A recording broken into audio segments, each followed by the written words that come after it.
Hello and welcome to UzReport World News, and my name is Bahram Gafarov. Uzbek Foreign Minister Abdulaziz Kamilov was received by Afghan President Ashraf Ghani in Kabul on Tuesday. The minister conveyed a message from Shavkat Mirziyoyev to Afghan President. Ashraf Ghani, on behalf of the people of Afghanistan, expressed sincere gratitude to President Shavkat Mirziyoyev for his all-round support in ensuring peace and stability on Afghan soil, restoring the country's economy. The importance of inter-Afghan political negotiations for establishing long-term peace and ensuring security in the country was also emphasized. Moody's Investors Service said in its new report that the structural reforms that the Uzbek government has undertaken since 2016 have addressed many inefficiencies in the economy, but the most difficult reforms, which carry significant political and execution risk, are still ahead. Uzbekistan's current reform agenda is a source of both positive and negative pressures. By loosening state control, reforming government institutions, and reorienting foreign policy, the reforms directly tackle institutional weaknesses that are a key constraint on Uzbekistan's rating, said Nishat Majmudar, a Moody's assistant vice president and analyst. At the same time, opening up the domestic economy to private and international competition could bring economic disruptions, while social stability could be at risk if the distributional effects of market reforms are left unaddressed, adds Majmudar. Uzbekistan's public debt is set to rise moderately through 2023 but remain below the B-rated median. And while greater exchange rate flexibility will allow the local currency to adjust in line with economic fundamentals, it also may pose risks related to Uzbekistan's foreign currency denominated external debt, currently 90% of total public debt, and to the banking sector, which remains heavily dollarized. The report concludes. Egyptian company solidifies to build a modern pharmaceutical plant in the Tashkent region, Uzbekistan's Agency for the Development of the Pharmaceutical Industry said on February 23rd. Details in the report of my colleague. The joint project provides for the construction of a new facility in the Tashkent region worth more than $20 million. The annual production capacity will be 500 million tablets, 200 million capsules, and 10 million sachets. In general, this is more than 120 types of drugs. The new production facility will meet the requirements of good manufacturing practice, GMR, said Sardor Kariyev, director of the agency. In November last year, President Shavkat Mirziyoyev sharply criticized the fact that out of 37 investment projects worth $100 million planned for 2020, only one had been completed. Practical work on $149 million worth projects is due to start this year. The export of pharmaceutical products is expected to reach $55 million in value. Tashkent is planning to apply a system of garbage splitting, a method widely applied throughout the world. The system is to be introduced in 24 neighborhoods by the end of this year. Moreover, families who will sort waste into organic, recyclable and non-recyclable will receive an incentive in the form of a reduction in the rate for waste collection. Details below. Colored bags will be distributed to each family. Thus, in yellow, it is necessary to collect recyclable waste, in green, organic waste, and in gray, non-recyclable waste. Garbage trucks will come to the neighborhoods with stickers of the same colors 2 times a week. In total, Maxus Trans purchased 59 vehicles for grant funds received from the Asian Development Bank. In 2022, a garbage sorting system will be introduced into all houses of the private sector in Tashkent. Further, in 2023, there will be separate collection of household waste in all districts. Uzbekistan has introduced a criminal liability for the violation of legitimate activities of journalists. Article 184 of the Draft Criminal Code states that using violence or taking advantage of journalists' official position in order to force them to propagate certain information will lead to a fine from over $1,000 to over $2,000 or restriction of freedom or imprisonment up to 3 years. These reforms are the result of Uzbekistan's focus on ensuring freedom of press and expression for the last several years. Quite recently, Uzbek President Shavkat Mirziyoyev emphasized the government's strong support to the freedom of speech in the country at the 46th session of the United Nations Human Rights Council. Uzbekistan plans to spend some $133 million towards improving the state of cities and neighborhoods by the end of this year. Some $151.7 million will be channeled towards enhancing the infrastructure of free and small economic zones, said Sherzad Muhammadov, Director of State Budget Department of Uzbekistan's Ministry of Finance, who is reference to the state program inked by President Shavkat Mirziyoyev earlier this month. The document also specifies the extension of a range of entrepreneurship incentives and suggests extending the tax benefits on land and property for tourism, transport and catering entrepreneurs till the end of current year. On February the 3rd, President Shavkat Mirziyoyev signed the decree on the Year of Youth Support and Public Health Promotion State Program. The document proposes to defer some taxes and suspend charging measures. As the program implementation requires substantial investment, some $1.8 billion and $2.4 million will be directed for program implementation, said Sherzad Muhammadov. He added that the program also provides for the creation of new job and business opportunities. Some $13.3 million will be allocated for this purpose. The state program also specifies the need for financial data transparency. The publication in the media and on the internet of financial data such as income and expenditure of extra budgetary funds of public bodies, purchases of legal entities with a state share of 50% or more of the authorized fund is to begin before May the 1st this year, and the amount and recipients of state subsidies and grants.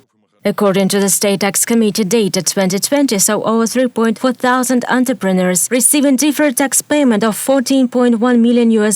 Besides the tax amount cancelled to $2.8 million, the benefit was extended to over 17,000 economic entities. Over 1.7 thousand tour operators were granted property tax benefit and land tax of over $2.4 million. UNICEF handed over 17 refrigerators and 206 minivan Labo vehicles to Uzbekistan for transporting vaccines. However, on the same day, a road accident occurred in Tashkent with those vehicles. The accident occurred in Miroband district at about 11:30 at the intersection of Amir Temur and Nukus streets on February 23rd. The driver of one of the trucks braked abruptly, and 6 trucks that were following them also had no choice but to brake urgently. 2 trucks were damaged, no one was injured. According to officials, no vaccine was available inside the trucks. The Uzbek government is now planning to abolish criminal penalties for illegal production, storage, import or distribution of religious materials. The new draft criminal code says if such acts are committed after the application of an administrative penalty for the same act, a fine of $2,000 to almost $5,000 or correctional labor up to 3 years will be imposed. U.S. President Joe Biden held his first bilateral meeting with Canadian Prime Minister Justin Trudeau on Tuesday, where climate change and China took center stage. Seeking to turn the page on former U.S. President Donald Trump's unorthodox foreign policy, Biden reiterated his commitment to the U.S.-Canada relationship and pledged to work together on achieving net zero emissions by 2050. We also doubled down on our efforts to tackle climate change. It was really encouraging. Now that the United States is back in the Paris Agreement, we intend to demonstrate our leadership in order to spur other countries to raise their own ambitions. Canada and the United States are going to work in lockstep to display the seriousness of our commitment at both home and abroad. Trudeau also thanked Biden for the U.S.'s support, calling for the release of 2 Canadians detained by China, Michael Spavor and Michael Kovrig. They were arrested by Beijing in 2018 on espionage charges after Canada's detention of the chief financial officer of Huawei on a U.S. arrest warrant. The bilateral meeting comes shortly after Biden irritated Canada by blocking the multi-million-dollar Keystone XL oil pipeline project and proposing a Buy American program aimed at directing U.S. spending toward domestic manufacturers. But both leaders made clear they wanted to put the dispute behind them and strengthen their alliance. US regulators have ordered the immediate inspection of Boeing 777 planes equipped with the engine that suffered a catastrophic failure on Saturday. Hear it? Yeah. United Airlines Flight 328 had to make an emergency landing in Denver after its right engine blew apart just after takeoff. Saturday's incident prompted the grounding of dozens of Boeing 777 planes, which are fitted with the Pratt & Whitney PW4000 engine. The US Federal Aviation Administration wants operators to inspect the large titanium fan blades on the front of each engine before any further flights.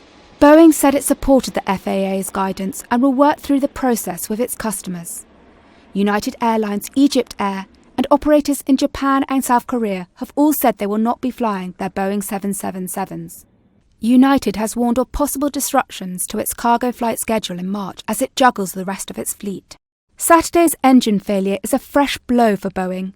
The world's largest aerospace company is already trying to repair its image following the grounding of its flagship 737 MAX. The plane model was forced to be suspended from service for nearly 2 years after 2 deadly crashes.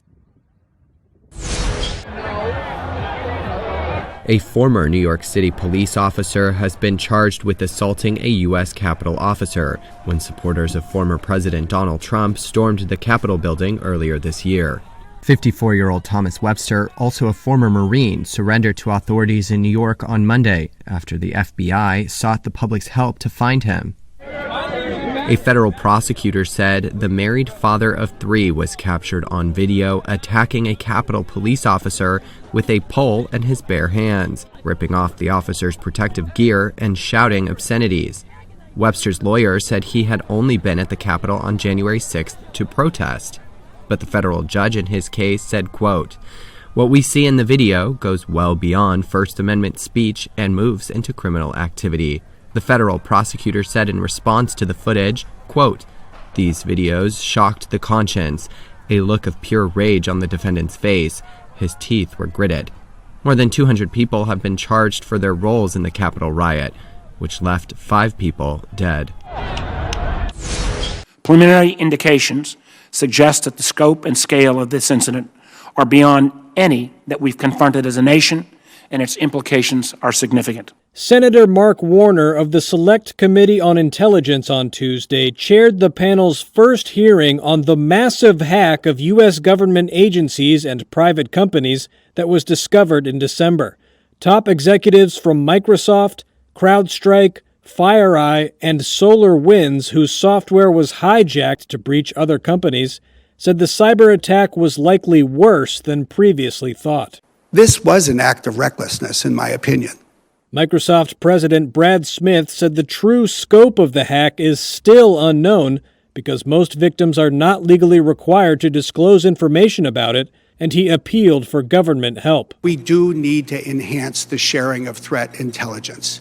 But CrowdStrike CEO George Kurtz, whose cybersecurity firm is helping SolarWinds recover from the breach, turned the blame on Microsoft, calling its complicated architecture, quote, antiquated. Notably, the threat actor took advantage of systemic weaknesses in the Windows authentication architecture, allowing it to move laterally within the network as well as between the network and the cloud by creating false credentials, impersonating legitimate users, and bypassing multi-factor authentication.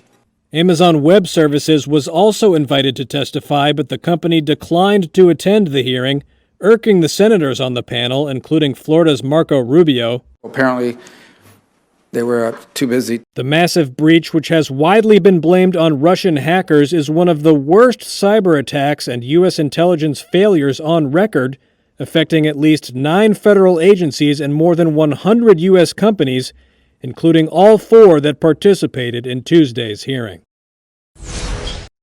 Top leadership at Texas's electric grid operator resigned on Tuesday after they were blamed for rolling blackouts during last week's deadly winter storm.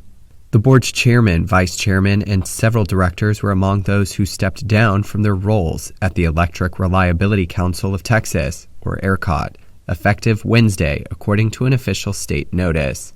Their resignations came the same day ERCOT was hit with a proposed class action lawsuit by customers who claimed their power failed in freezing temperatures, leaving them without light, heat, and drinkable water. The lawsuit accuses ERCOT of failing to prepare the state's electric power grid for severe weather. Dozens of Texans died in last week's freezing temperatures, and the state has launched investigations into what caused electrical systems to shut down. State Governor Greg Abbott welcomed the resignations, noting ERCOT had assured it had adequate power ahead of the storm. In a statement, he said, "Investigations will uncover the full picture of what went wrong," and added he'll ensure it won't happen again. The Public Utility Commission of Texas, which appoints members onto the ERCOT board, declined immediate comment on when it would seek to replace those who resigned. So far, these were the latest news for today. Goodbye. Take care.